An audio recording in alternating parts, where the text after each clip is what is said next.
Welcome to GardenSMART. I'm Eric Johnson. You know, one of the questions we get all the time is what can I plant in that shady spot in my garden that's going to perform well and also give me a great splash of color? Well, today we got a great lineup of new and exciting shade perennials. So stay tuned as we GardenSMART.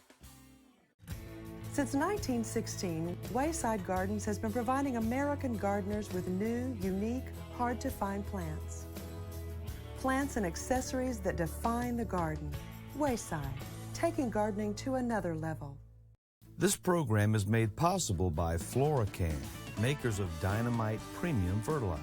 Time-release fertilizer designed to release nutrients for 9 months at different rates based on climate and the needs of plants. Organic gardening is in the news. For over 25 years, Smart World Organics, a subsidiary of American Soil Technologies, has manufactured organic products for the green industry. Smart World Organics, focused on your growing success. They say the grass is greener on the other side. Well, there's only one way to find out. With symmetrical all-wheel drive standard, Subaru is a proud sponsor of GardenSMART.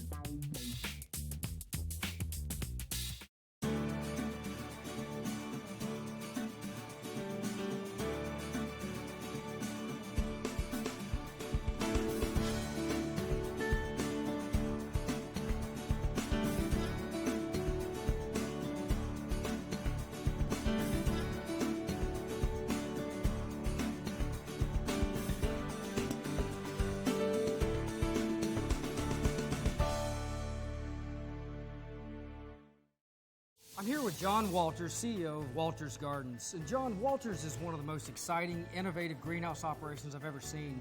And this is a really diverse industry. And I'm really curious, how does someone get involved in horticulture? Well, that's a good question. Well, first let me tell you a little bit about Walters Gardens. First of all, we're a wholesale perennial grower. Started about 1946 by my grandmother. And she had lost her husband, and she was trying to eke out a living, and she started growing some perennial plants. And she put an ad in the paper, and my father answered the ad, came and worked for it, ended up marrying my mother, and from then on the business started to grow. And I grew up in the business, and I was working in it ever since I was a young man. Back in those days, you worked when you were young. I started doing almost any kind of job there was ever since I was a young man. In fact, I think I've done just about every job that there is around this place. So John, tell me a little bit about what Walters does. What is it that you guys grow here? Well, we grow perennial plants. Now, perennial plants are plants that come back each year. We specialize in hardy plants, the plants that grow in the upper Midwest. We kind of scour the entire globe looking for new plants. We think that there's a great market for perennials, and we think that ultimately plants keep getting better all the time. So John, you guys are involved in a lot of innovative aspects of new plant development, and also you can't help but notice this exciting new technology that you guys have got all around us. Could you show me some of that? Yes, I can. Let's go this way, Eric. I'll show you.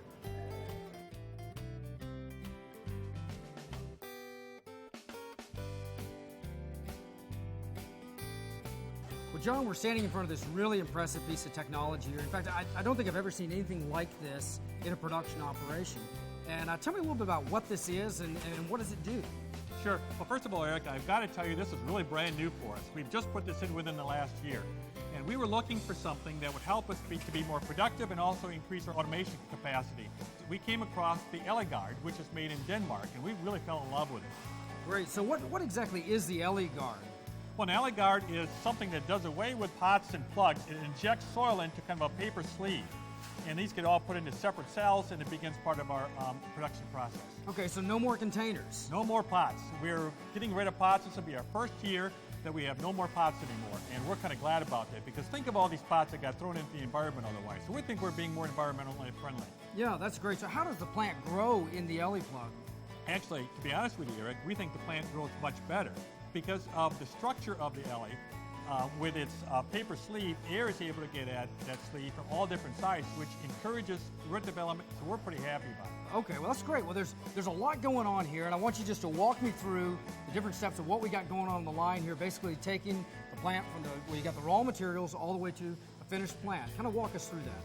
It's really it's a one-step process, Eric, and we're pretty excited about it. But if you look right back here, we see the Ele machine, and it makes the Eles, and it goes right down the line where it's watered and up where it's dibbled, and a dibble would actually put a little crick into the soil so they can transplant better. And from there on, they go into where our ladies are working, and they're busy sticking cuttings right now. These are actually tissue culture cuttings, but we also do other cuttings as well. Okay, we've seen kind of how it comes from start to finish, and I'm really excited to see some of you guys' new plants. Eric, I've got some really exciting plants to show you. Let's go. The shade garden can often be a tricky place to plant. A lot of times people have a difficult time figuring out exactly what to plug into that space. Instead of using different various shades of green, they want a real splash of color there. And you guys have got just a beautiful range of plants for the shade garden.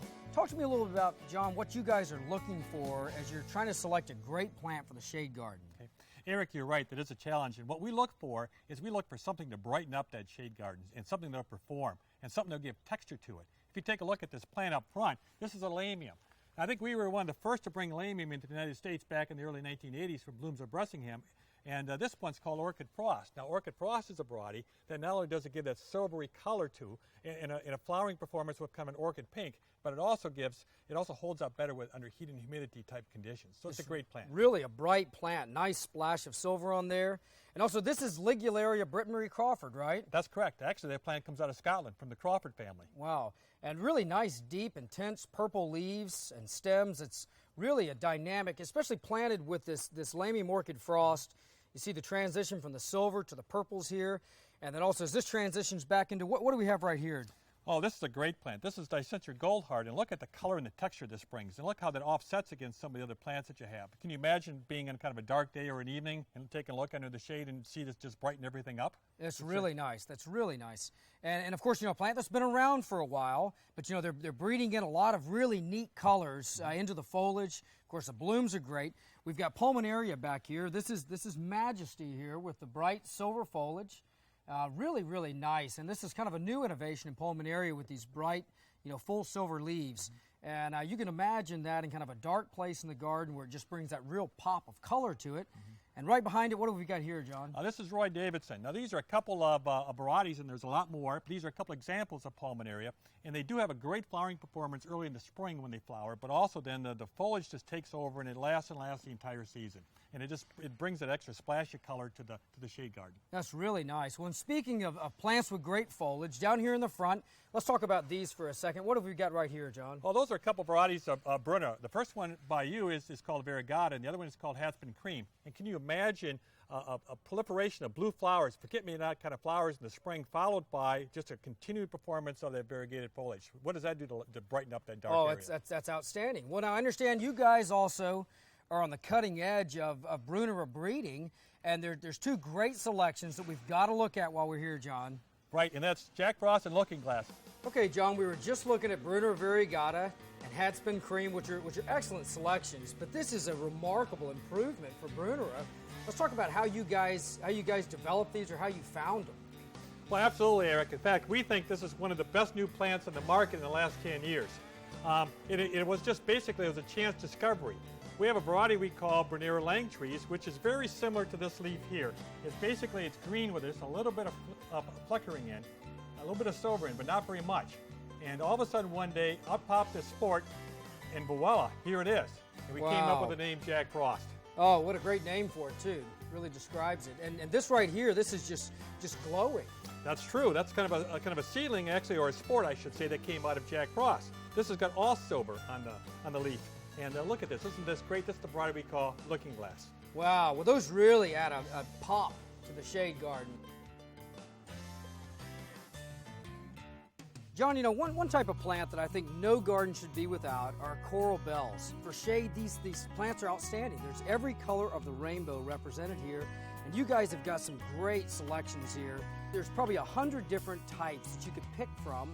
And talk to me a little bit about how do you guys narrow it down, and in your experience, which have been some of the best ones for each different color of the rainbow? You're right, Eric. I mean, to be honest with you, coral bells, or the botanical name Eucharis, have really come alive these last number of years. Let me show you just a couple of these. I've got one here called Frosted Violet, and I've got one here called Silver Scrolls. Look at the texture and look at the foliage on those. Those come from Charles and Martha Oliver out of Pennsylvania. They've done a wonderful job. Those are great. Kind of a nice splash of silver between those deep purple veins, and it's really stark. You see some flowers starting on the Silver Scrolls here, so you get the foliage and the flowers on these. Speaking of that, though, you're probably right. I mean, heucheras have not always, or coralbells have not always been known for their flowering performance, but more for their foliage. Now there's work being done on both ends of it, and we're going to see some impressive results coming on down the road.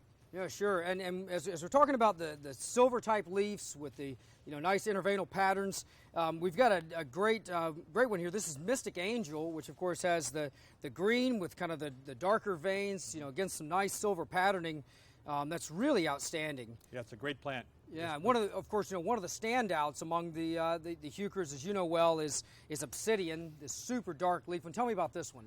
Obsidian, now that is a great plant, probably the darkest heuchera that we know of today, and that comes from the breeding work of Dan Himes and Terra Nova Nurseries. They've done a marvelous job in coming up with a lot of different colors and combinations, and it's just a great plant. Look at the texture and the foliage on that, and it just stands out in the garden. There's no question about that. But in addition to that, he goes the opposite extreme, and he comes up with a variety like this. Look at the kind of yellowish greenish foliage of Lime Ricky. Isn't that just great as well? It's really stark, and of course you can imagine those two being planted together with the really bright chartreuse and these dark purpley black leaves. It's really fantastic. Mm-hmm. Now what do you have right here, John? Well, this is another one of Terra Nova's. This one is called Peach Flambe. Isn't that kind of an interesting color that we've never seen before in a coral bell? Yeah, that really is. And as we're looking at these really exciting patterns, I think one that we have to look at as well is Stoplight here, which has got this great chartreuse leaf with this little splash of red right down the center of the leaf. Really exciting. Really exciting. Not to be too technical on you, Eric, but that's actually a heucherella. Now, heucherella is a cross between a heuchera and a tiarella. Now, the tiarella is right here, and the heucherella is right here. A couple great plants, great companion plants, especially as well for that shadier garden. Yeah, and you can see on the tiarella, really nice splash of flowers on these, flowering a little bit earlier, and a really nice display of flowers against this really nice foliage. I personally think that a tiarella is underused in the landscape. It's just a great plant that gives you that splash of color in early spring, and yet it just performs and performs all season long. It's a great plant. It's a low-maintenance plant. All these are low-maintenance plants. Yeah, and heucheras are not just for the shade, right? That's correct. They also do well in full sun, too. In fact, with a couple developments recently, by using a Belosa, which is an American eastern native, heucheras now are tolerating more heat and humidity than they ever did before, and we have a couple examples of these right here. Yeah, and okay, so we've got, this is caramel right here, yes. And we've got citronelle over there. That's correct. A couple brand new varieties that just came on the market within the past few years. So these are fantastic in shade and sun. That's correct. So very versatile perennial, and of course, it's really hard to beat that really intense splash of color. Right. Those are outstanding. We can't have a discussion about shade plants without looking at hostas. You guys have got a fantastic collection and a number of really exciting new hostas that we really got to take a look at. There are thousands of different hostas that someone can pick for the shade garden, and of course, you've got so many here at Walters, John, and I think one of the challenges might be, going through all these hundreds of different selections and picking out ones that really are going to work well, and also helping a gardener understand, what are the different types of hostas and different types of colors and patterns that they can use.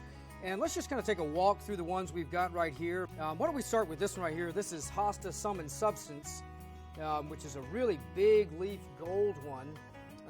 Probably one of the best of the large leaf chartreuse hostas. That's correct, and a great garden performer as well. Yeah, and it's got a beautiful flower on here. We see this really nice kind of lavender flower that holds on that huge stalk. Okay, one back here we've got, this is Blue Angel, which has got a big blue powdery leaf, and really nice selection there. I know there's a lot of big blue leafed hostas. There are a lot of blues. Blues have a tendency of looking the best probably early in the season. Then as the sun intensity and the situation, they start fading somewhat. This is a classic here. This is Hosta Patriot, which is a really nice kind of green center with a white margin on it. And right beside it here is Hanky Panky. It's a really interesting leaf there. There's probably about 4 different shades of gold, green, and white in there. And then, of course, you guys have got the Lakeside line here. This is Lakeside Shore Master here, which is really nice. Another line of breeding that's going on in hostas is something that we're starting to see emerge, are some of these red-stemmed hostas. And this is Katsugawa here, really nice, intense red stems on that. Kind of a new look for hostas. You're starting to see a lot of those now. Yes, it is. I think to some extent, even though the breeders are still working on it, they've kind of run out of color combinations and they've kind of moved into some different arena. And one of them is red stems or red petioles, yes. Yeah, well, it's a nice look, kind of the red and green there. Well, let's look at also some of the dwarf hostas. I know a lot of times when we think of hostas, we think of these big, nice, lush plants, and oftentimes we don't think of them as having another application. With these nice little dainty plants, and some of these are outstanding. Hosta of the Year for 2008 is blue mouse ears right here, which is fantastic. Absolutely, and a good grower and a good performer. You hit the nail right on the head. I mean, there's places for each hosta. There's big hostas for in the background where you've got a lot of space, and medium hostas for in the middle, but there's also a nice space up front for some of those smaller hostas. Yes. Sure. Well, one that's been around for a little bit, but is a great standby as far as dwarf hostas goes, is Pandora's Box here. And this is a really nice one. I've seen clumps of Pandora's Box that have been 5-10 years old, and they really don't get much bigger than this, do they? That's correct. And look at that color contrast and how vibrant that looks in a shade garden. And tell me about this one over here, John. That's a really interesting leaf form. Yeah, it's kind of more of an unusual form. It's called Golden Threads and Silver Needles. Kind of an interesting name, but it's just a little different kind of plant. There's a very unique. Yeah, and speaking of some of the unique leaf forms, we've got a Zing Zang right here, and I can't say that I've ever seen a hosta that looks quite like this. That's really neat, kind of a little green speckling brushstroke kind of look to what would otherwise be a nice creamy white leaf. That's true, and that's kind of new for me too, so we're going to see how it performs as we go along. Yeah, that's outstanding. And also another one that we should mention while we're here, this is an exciting newcomer here. This is Paradigm. This is this year's Hosta of the Year, right? For 2007. Mm-hmm. And that's really a nice hosta. This is one that's been around for a little bit, but obviously is being decorated once again. So a great garden hosta. Great garden hosta, and that's a relatively young plant. It turns into quite a specimen, Eric. That's really nice. Well, if you want to know more about hostas, go to GardenSMART.tv for a full listing of excellent hostas for your garden. John, one thing that we ought to talk about as well while we're looking at all these beautiful hostas is, one of the issues people have with them is slugs love to eat hostas. And there's nothing more disappointing than about midway through the season having the slugs start feasting on your hostas. So tell me a little bit about what I should be looking for as a gardener in hostas that are a little more slug resistant. What are the characteristics that are important there? You're right, Eric. Of all the work that puts into the garden, it's nothing worse than waking up some morning and find the slugs just have eaten into the leaves and done some damage. So what you need to look for is, if you take a variety like the Southern Substance, look for something with very thick leaves. There are a number of those varieties out there, and thicker leaves have a tendency of being more slug resistant. Not only that, but look for varieties that have more seersuckering. Now this will give you a little bit of an example of seersuckering, but the more seersuckering you see, the more slug resistant it will be. And by all means, look at the labels. On the labels, you'll see information about whether varieties are more slug resistant, or if it's tetraploid, which indicate they'd be more slug resistant as well. Well, great. Well, this is an excellent walkthrough on hostas, John. I think we've really learned something interesting here. One of the most exciting groups of shade perennials in the last 10 years is clearly hellebore, or Lenten rose. We've got some great examples here, John, of some new and exciting hellebores that have just come on the market. And I can't help but notice this is one of the coldest greenhouses we've been in today, and these guys must like that. Yeah, they do. I rolled my shirt sleeves back down because it's just about freezing here. Well, the sun's out a little bit. But normally what we do is we take all our finished plants and put them in a cold house where we let them go dormant and let them sleep over the winter so that they're ready to pop in the spring and start actively growing. But you can see these hellebores love this kind of condition. Yeah, this is when they shine. Tell me a little bit about the three different selections that we've got here and what you like about them. Okay, there's three among very many. There's a lot more coming up in the market. This one's called Pacific Frost. You see it's got a little bit more of a pointed leaf to it. It's got a little bit more mottling in the foliage. It's not blooming right now, but it'll bloom a little later, but it's kind of a neat little introduction. Yeah, and certainly one of the first that's been selected for the foliage characteristics. That's correct, yes. That's really nice. Now tell me about this one right here. And the one right next to it is called Ivory Prince. And what we really like about this is not only the nice green foliage, but what we really like about it is the large flowers that sort of face outward from you rather than looking downward. Yeah, and hellebores tend to be a little shy with their flowers, right? They're burying them down in the foliage, and this is one that definitely is a lot showier from a flower standpoint, and the flowers on hellebore is awesome. So, yeah, to have these outward-facing flowers is really nice. And right beside it is another one. This is the blackthorn strain. Mm-hmm. This was selected for these, deep purple leaves. Well, this is a really nice selection. A little different flower color, a little bit more down-facing, but look at the contrast in the foliage between the darker and the green. Yeah, that's really nice. That's really nice.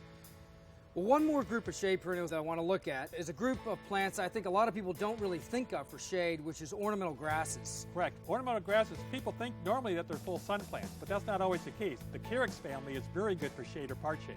There's so many different variations on ornamental grass, and some of the ones that we've got here today are outstanding for shade. this one right beside me, this is Carex Bowles Golden. Tell me about this one, John. Carex Bowles Golden gets to be about 1.5 to 2 feet tall, but it's a wonderful plant for the shade. And once again, it's got the yellow foliage that really sticks out at you when you're looking in that shady environment. It does really well in that type of situation. Yeah, that's a great splash of kind of golden color. And also this adds a different type of texture in the shade garden. A lot of the shade plants we've looked at have been, the big round leaves of hostas and kind of the, more spade-shaped leaves of heucheras. And this is kind of bringing a whole other texture into the shade garden. Good point. So we've got ice dance right here. This is another Carex. A little different type of a Carex again. This one's got more green leaf with a little bit of a white variegation on the edge. It adds a little different contrast again to your yellow foliage, but it also does quite well in a shady environment. Yeah, that's really nice. Okay, so we got a little short one over here, John. Tell me about this plant. Oh, I really like this one. This is Carex Evergold, and it stays relatively short. And not only that, but it's evergreen. So, no matter what time of year it is, it's just performing for you. And it really brightens up that dark area or that kind of semi-shady area. Yeah, there's a lot of contrast there, and of course year-round. And this one over here, John, we don't see these kind of flowers on grass. What is this? Well, this is sort of a unique kind of grass. It's called Centrentium. It's Centrentium lucerne, and it definitely does a great performance of kind of the starry blue flowers in the springtime. Yeah, and that's why they call it blue-eyed grass. That's right, it is. Right, well, that's outstanding. Well, we've seen so many new and exciting perennials today, and I know the question that all the gardeners have got on their minds right now is how do we put all these together? And so let's go look at some combinations and maybe look at some different ideas as to how we use these plants together in the garden.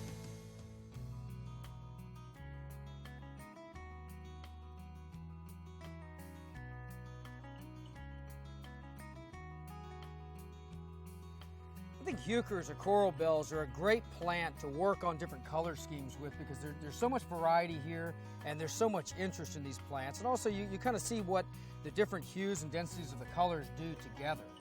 As we look at this combination right here, we've got sparkling burgundy and caramel. Both of these are warm colors, which means that they tend more to the yellow side as opposed to the blue side, and it's a very harmonious combination here. They're good earth tone colors, and they complement each other quite well, don't they? Yeah, it's a great combination.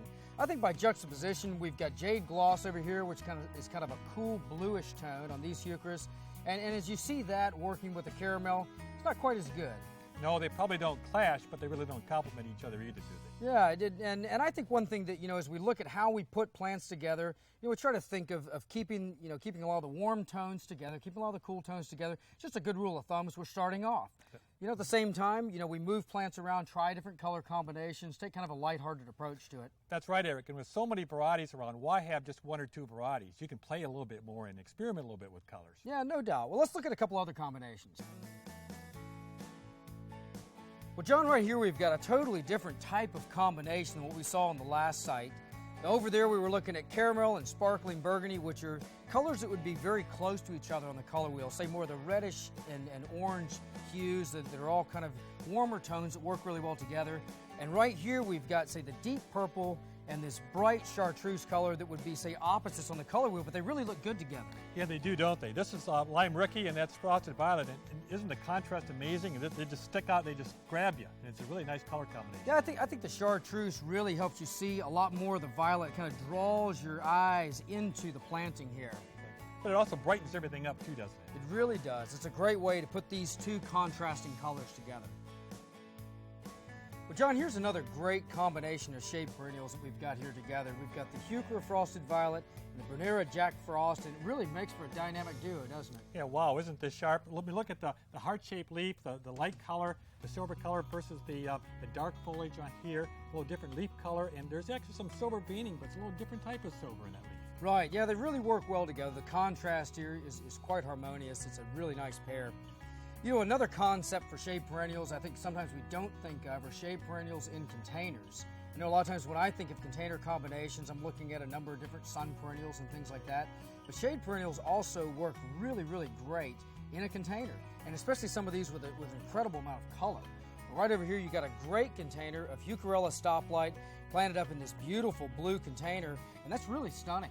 Yeah, wouldn't you like to have that on your patio? Isn't that sharp? And it's not only the foliage, but look at that burgundy kind of spreading out into those veins. It's stunning, isn't it? It really is. It's a lot of interest there. I'll tell you, John, we've seen so many really amazing things today, a lot of really exciting new perennials, and a beautiful operation. I can't tell you how much we appreciate you having us. Well, thank you, Eric, and it's been my pleasure. Thank you, John. Since 1916, Wayside Gardens has been providing American gardeners with new, unique, hard-to-find plants. Plants and accessories that define the garden. Wayside, taking gardening to another level. This program is made possible by Florican, makers of Dynamite Premium Fertilizer. Time-release fertilizer designed to release nutrients for 9 months at different rates based on climate and the needs of plants.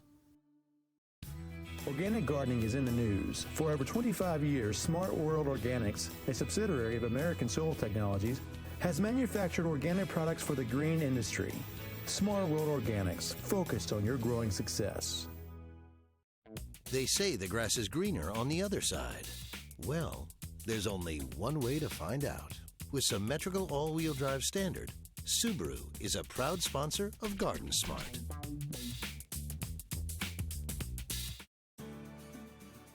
If you have questions about anything you see on the show, give us a call at 1-877-76-GARDEN or visit us on the web at GardenSMART.tv. Even if you're a master gardener, there's always more to learn. Tune in next time and we'll share more valuable tips on how to garden smart.